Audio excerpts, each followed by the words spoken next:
Ang programang ito ay rated SPG. Striktong patnubay at gabay ng magulang ang kailangan. Maaaring may masiselang tema, lengguwahe, karahasan, sexual, horror o droga na hindi angkop sa mga bata.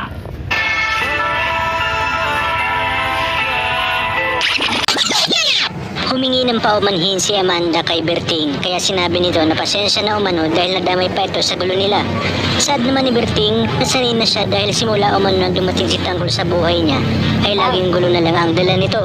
Dagdag pa ni Berting, kung matagal na daw bang nagtatrabaho si Amanda kay General Pacheco, kung kaya dito ay sinabi ni Amanda ang lahat-lahat kay Berting. Samantala galit na galit si Agustus na binugbog ang mga tauhan ni Amanda. Sinabi nga ni Agustus sa kanyang isip na isa lang umano ang paraan para bumalik si Amanda sa kanya. Minungkahi naman ni Amanda kay Primo na hayaan na muna siyang makabalik kay Agustus dahil nga mas mapaghahanda nila kung paano pababagsakin itong si Agustus basta pagtiwala lang mo ito sa kanya. Inutusan ni Agustus ang kanyang mga tauhan upang puntahan ang bahay ng pamilya ni Amanda at dalhin mo ito sa kanya. Samantala sinama naman ni Ramon si Mokang sa kanilang mansyon upang ipakilala sa papa nito. Tinanong ni Mokang kung ito ba ang bahay ni Ramon dahil napakalaki umano. Kung kaya't dito naman sinabi ni Ramon na oo, at dito umano titira si Mokang kapag nakasal na sila.